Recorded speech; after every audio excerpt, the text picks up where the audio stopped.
Good Saturday morning to you, and welcome to On the Mark. Along with Mark Papa, I'm Gary Byron. Mark is with Financial Resources Group in Glastonbury. You can find them online at www.frplan.com. That's F as in Frank, frplan.com. Write this phone number down, 860-657-8380. Again, 860-657-8380. Because I want you to call it. Not necessarily this second. I want you to hear the show. Mark's got a lot of great information this morning. This is a really fun and exciting show this morning we have for you. But maybe at the conclusion, give Mark a call. He'll be standing by. He'll be waiting to take your call. 860-657-8380. Mark, good morning. Great to see you. Good morning, Gary. How are you? I am not doing too bad. How are you? Not bad. It's a weekend. I'm never bad on a weekend. That's right. You are. I know you still come in. You take off. You enjoy your day trips. You enjoy your weekends in. You got Block Island and I'll do Newport once in a while. Newport. You've been there a couple of times, right? Yeah. My weekends are going to be locked in with football for my son now. So I won't be going too far. So if it's not a practice, it's a scrimmage or a football game. And I'm very proud of my son's efforts. He's doing a wonderful job. So he's actually, I think he's going to be quarterback this year. Or at least one of the quarterbacks, which is great. Good. Yeah, he plays the part, and it's amazing to see. In my living room, he's constantly practicing his snaps and his form. He's just a dedicated. He's dedicated, so I'm very excited for him. All right, way to go. Good luck this season. Yeah, we should do well. Before we begin, frplan.com, you really revamped your website. You want to go into that for a moment? Yeah, we, believe it or not, and I'm getting a lot of leads from my website too, so I want to put a plug out there. If anybody has a younger, someone who wants to learn the financial business and get involved in the financial business as a financial advisor, I am taking on new entrants. Wow. I am getting leads. I have plenty of people to call and follow up with. The day gets away from you, so it's really difficult to chase people down who do come in through the website. But they actually, remember that 3 Little Pigs test I did? Oh, yes. So I started off with 3 questions, and people were answering the questions. And, are you confident about your retirement? Is your retirement plan working for you? Do you think you need to make some adjustments? And most people are saying they're confident because the market's up, but they also think they need to make some adjustments, like they're worried about potentially running out of money. So it's been working really, really well. So we revamped the website to be more client-friendly, more user-friendly. And when you go to www.frplan.com, there's a whole array of information in there. There's all these replays of all these radio shows, by the way. Everyone. Going back to the first one back in within January, reason. February? It might take a couple days for the web team to get it loaded up. Okay. There's information about Roth conversions. There's information about tax savings. We also have a button for estate planning. So anybody who is interested in learning about estate planning, whether they need a will or a trust, can go on under estate planning. And all you have to do is put your name. We're not going to harass you. It's up to you. You're an adult. You either want to die without a will or you want a will or a proper plan. But we will walk you through how to do that at no cost or obligation. So we have a digital law firm that we are called Estately that you can actually go on and do your will. Now, for our clients can go on and once a year we update their power of attorney. Because remember, I talked about how that power of attorney can get stale and the bank may just reject it because it doesn't have a notary, or they may not like the language, and I mentioned Social Security, forget it, they don't even work with your power of attorney. So, but people can go on there and update their will, create a trust even, and it's amazing. It walks you right through it. And one of the other things we'll do at no cost or obligation is help you fund that trust. So that'll mean we'll help you gather all your assets, all your bank accounts, your life insurance, all those little nooks and crannies. The one thing we don't do is help you get your deed changed. That's something that you have to do through an attorney, most likely, or through your town hall. But there is a system on our website that through that process, will actually allow you to put your house in a trust. You could do this without an in-person meeting with you, just on your website? Someone can do that on their own, but most of the time they're going to have questions. So we don't practice law. The law firm is Estately, and then they have tech support there that will help people. It's a licensed law firm in all 50 states. Now, if you feel compelled or you don't feel comfortable and you want to meet with a real lawyer, then obviously we have a network of attorneys that we have locally or throughout the state, actually. I have a group that I like down in Westport. I have a group over here in, obviously in the Hartford area, the 3-4 good attorneys that we love who are not just out for the money, but they're really out to help their clients. So we have plenty of resources for them. And then the third thing is if they want to start an estate plan, and not an estate plan, a financial plan, we have a third software that they can go into, and it's powered by a company called Planswell, and they use artificial intelligence, and it gives you the beginnings of a basic financial plan, and it spits out a PDF. I give you a call. We sit down for a half hour. We go over your goals, and then we go over the pros and cons of your estate plan and how to actually make that better, how to increase your income. This is exciting. Yeah, how to lower your taxes, how to make sure you don't run out of money. So those are the things we're doing, and it's all on our website. So we are literally a registered investment advisor on steroids, and I'm loving it. And they're healthy steroids, by the way. I tell you, when we're done with the show, I'm going to head on over to your website this weekend. I'm going to check it out, Mark. Yeah, www.frplan.com. Today we are diving into a critical topic for many people: how retirees can safeguard their portfolios from concentrated risks in the stock market, especially in light of new economic warnings. I know that you're as an investment advisor with decades of experience helping clients navigate volatile markets. Mark, I'm so glad that you're here. Let's start with the big picture. Retirees rely on steady income and growth from their investments. So, what are the key concentrated risks in the stock market right now that people really need to be aware of? Okay, so what prompted me to do this show today, Gary, was just reading the headlines over the weekend, reading what's happened on Wednesday, Tuesday and Wednesday, the market, into the Jackson Hole meeting, is very simple, is that the market has been dominated by 7 stocks. It bailed us out of 2023. Mm-hmm. Partially 2024, we saw broader participation in the market, deeper penetration into other sectors. But the bottom line here is the S&P 500 is incredibly skewed. And it wasn't just the Mag 7, the Magnificent 7, the Facebooks, Amazons, Microsoft. Right now, the biggest alarm that I saw, it was in Barron's, was an article that they wrote talking about, that it can't last forever. Nothing lasts forever. And I'm going to go through that. That's what the show's going to be about. I'm going to back it up. The bottom line here is 2 stocks so far this year have made up 55% of the return for the market. One is Microsoft, the other is NVIDIA. 55% of the S&P's return. Wow. That's 2 stocks. Now, that's insane concentration. There's 500 stocks in the index. There's many really very good companies throughout the S&P 500 complex and all sorts of different sectors. But for 2 stocks to make up that great of the return, I think is insane, which is why you saw stocks sell off. Like stocks like Palantir are selling off. They need to sell off. NVIDIA needs to sell off. Nothing can go forever.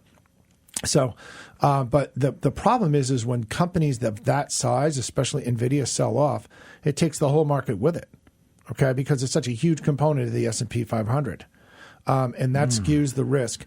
Now, there's people out there, if you're in the Vanguard, VOO, and you're a self-directed investor, and I understand you think you're a genius right now because the market's going straight up, and you're crushing it, and congratulations to you. You're going to be fine in your retirement as long as markets cooperate. The issue becomes, what happens when markets don't cooperate? What does your portfolio look like?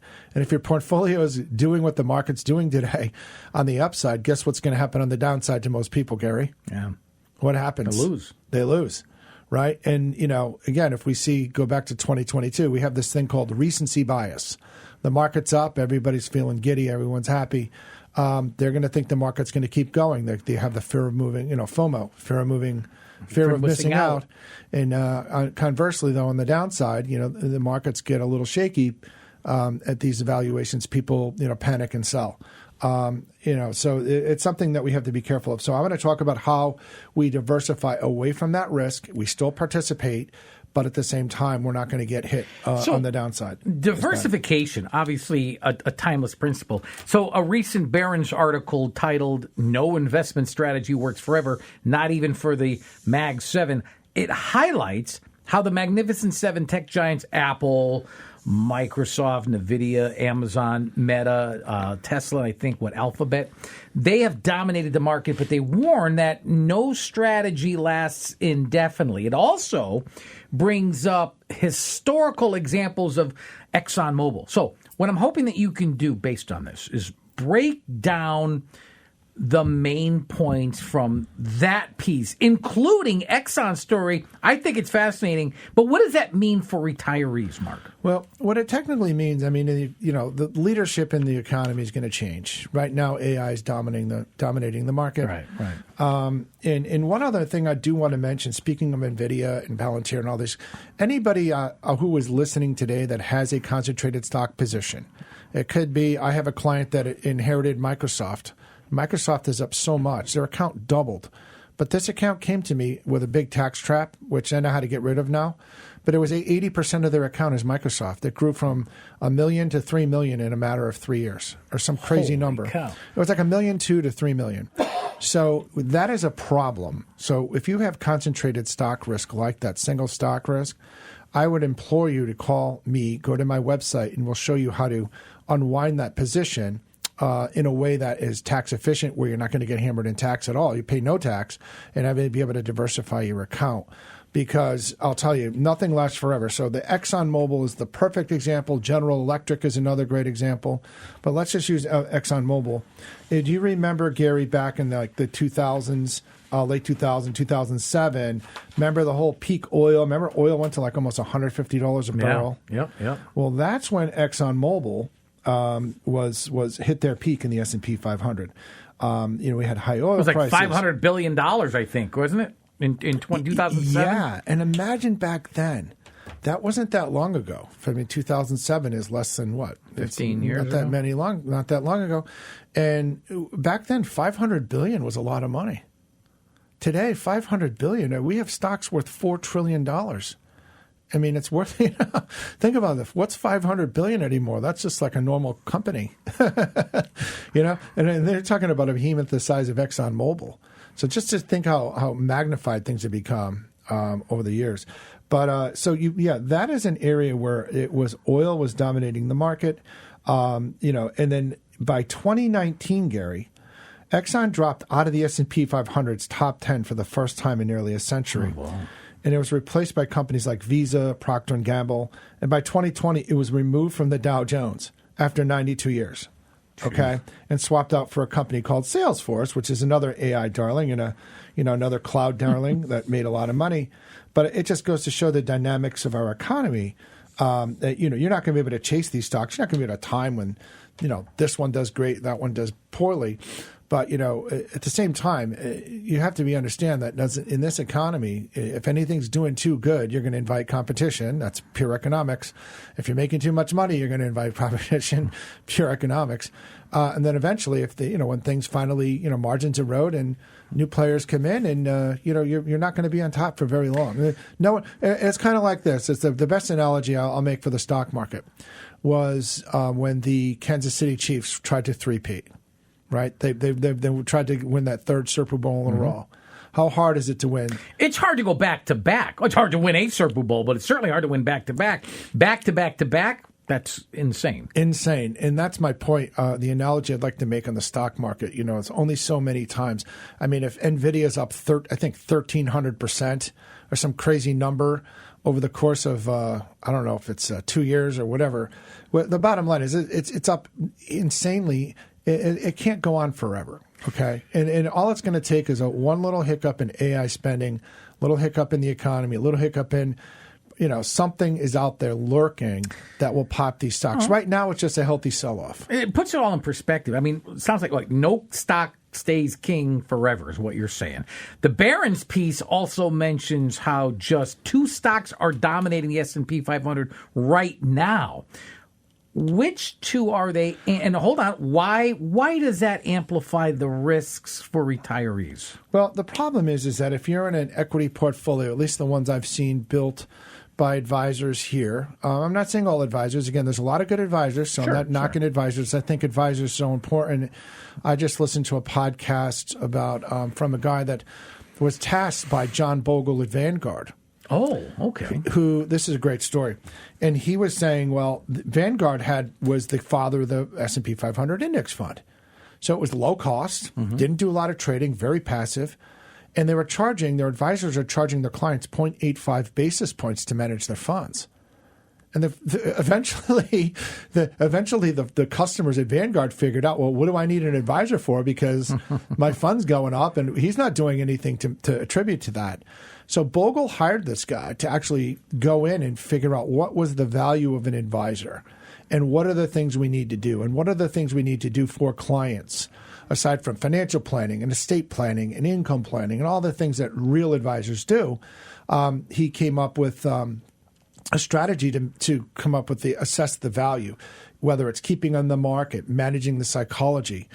They came up with I think it was a fairly conservative number because you're talking about what the average advisor's rate of return would be was 3%, Gary, 3% in additional return just by working with an advisor through that study. So I thought that was pretty important.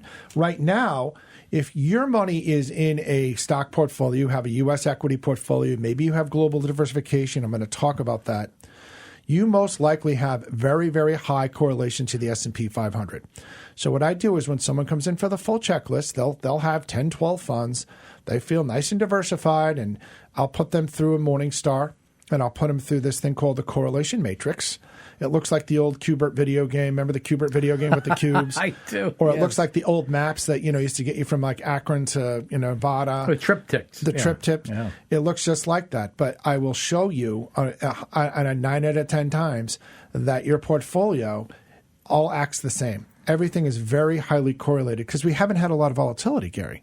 So we don't have a lot of volatility. You don't have that. You have two types of correlation. You have negative correlation and positive correlation.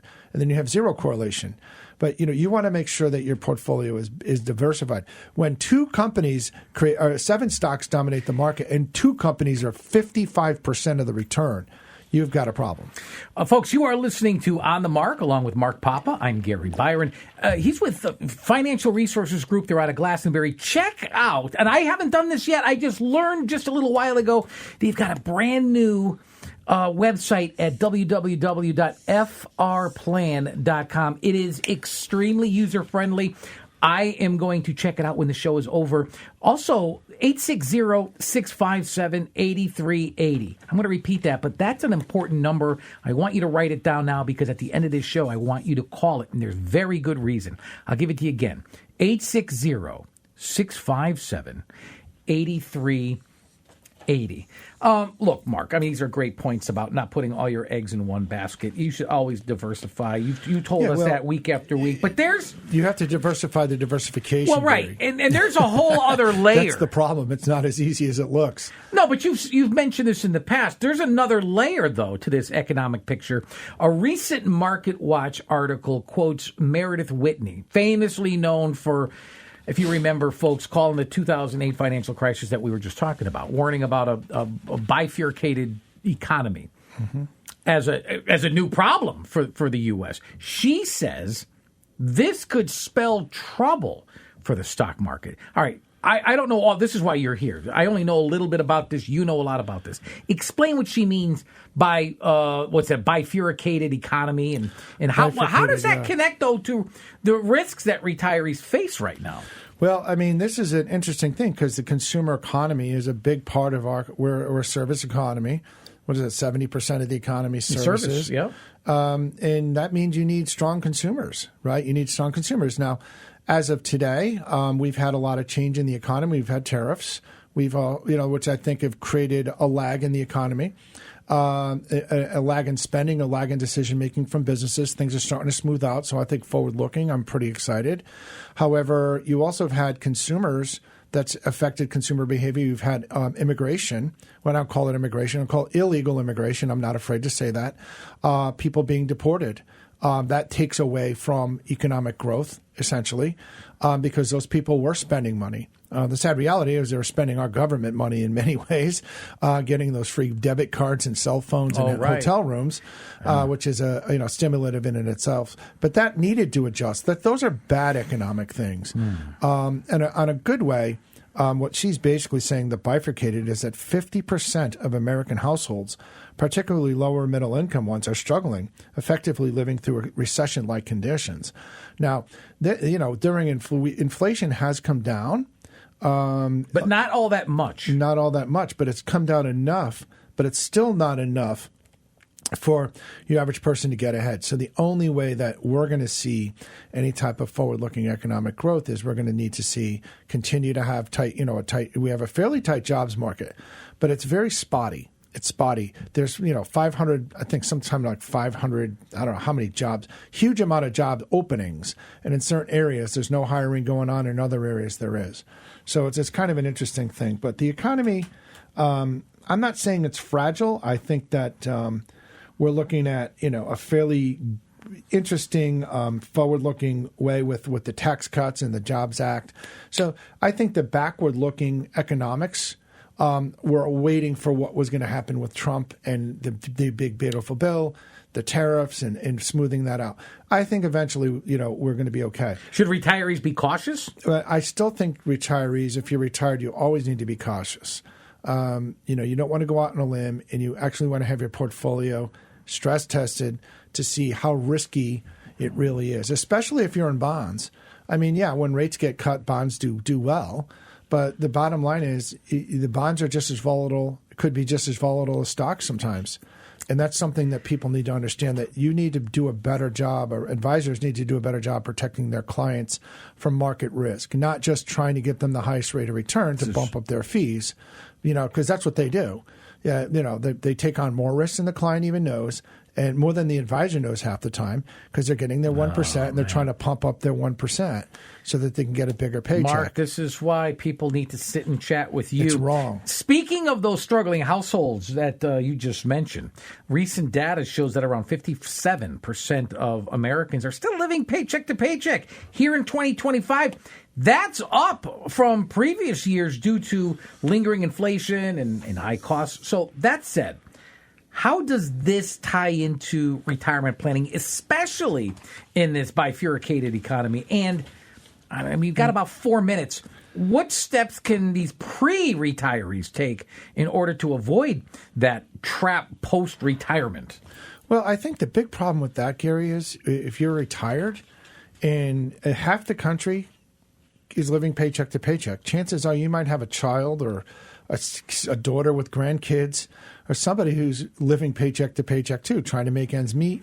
I know lots of my clients are babysitting their grandkids because their child, they can't afford, they can't, whether they're retired or just nice people, they can't afford daycare. So they're not making enough. They're scraping by. So, I get a lot of retirees who want to gift money to their kids or help out their kids, and because they have a nice nest egg. If you have assets, you're fine in this economy. It's the people without the assets. That's the bifurcation. Those are the people that are struggling right now. They have nothing to fall back on. I mean, I have a client, he's really funny. He always says, my kid, he doesn't have 2 nickels to rub together. I need to get some money. Got to help him out. He doesn't have 2 nickels to rub together. Never has, never will. He's hysterical, but, he helps his kids out. But I see that all the time is that parents, they can't get bank loans. Their credit scores are shot. Maybe it's from a divorce. Maybe it's just from some bad financial decisions. Maybe it's from student loans. But by nobody's fault, sometimes it's their fault. Other times it's just external things. So you have to be able to protect yourself from that. You also need to be able to protect your portfolio from market volatility so that when you do have those emergencies, you have that place to get that money. It's not a big deal. You're not going to get whacked with a big tax bill, and you could pull it out. And then in a down market, when you need your income, you pull it from that safe bucket so you don't have to sell your account out at a low. Because if the market's down 20% and all of a sudden you have to take money out to pay bills, or you take money out because you have a required minimum distribution, which is something we can also help you eliminate. then what has to happen is you're locking in, you're taking that money out when the market's down. If and we like to smooth that out over 12 months so that you don't fall into that trap. Right. But the bottom line is you take that lump sum in a down market, you're locking that loss in forever. That kills the future returns and future cash flows of your retirement. So you have to be so careful what you do. And that's why you need to work with us, because we help you prevent that from happening. And every client's got a nice, healthy emergency fund so that they don't have to harm their growth assets. I got 2 minutes. Final question. Why is global diversification so particularly important for retirees in this particular environment? Well, I think it's a great idea because if you look at the beginning of the year with all the tariff talk, when the market sold off, a lot of money went over to the European markets, overseas markets, because they were undervalued. Mm-hmm. Keep in mind that most of those overseas companies are like Louis Vuitton or mining companies or consumer-driven type companies. So you're not going to get the high-tech, high-growth returns out of many of there are some of the European stocks. So it's a more value-oriented, sleepier, dividend payers, more conservative companies, well-established. And I think that's a great place to buffer your portfolio in terms of that. And also emerging markets, where everyone thought emerging markets were going to do terrible. Emerging markets did very well in the beginning of the year. Due to the decoupling from China and a few other things. So they did better than were expected. And although the dollar got weaker because everyone thought the dollar was going to be stronger, but you can't have a strong dollar when you're borrowing that much money to fund your budget. So in the deficit. Very good. Diversification. Yeah, key. I mean, true diversification. Not I have 12 funds all doing the same thing, which I'll show you, especially at certain institutions. I could tell you that they use the same fund family. That same fund family pays the firm millions and millions of dollars to make sure their advisors sell those funds. And I could say it's American funds. And I won't say the broker-dealer, but it's disclosed on their website, which is deep into the weeds. If you have that certain firm, chances are you're getting Franklin funds and American funds. So you've got to be super careful what you do. Diversify. If there's anything that the overwhelming sentiment on this show. And protect your money. Folks, if you'd like to repeat this show, if only you caught some of it, you like to, you came in late or had to leave early, or any of the other episodes that we have done for, maybe 7-8 months, head on over to frplan.com. And schedule a meeting with Mark or zip him over a quick email from frplan.com. You can call him up and schedule that at 860-657-8380. Again, 860-657-8380. Financial Resources Group is out of Glastonbury. For Mark Papa, I'm Gary Byron. Thank you so much for listening to On the Mark. Until next weekend, have a good one, everybody. So long.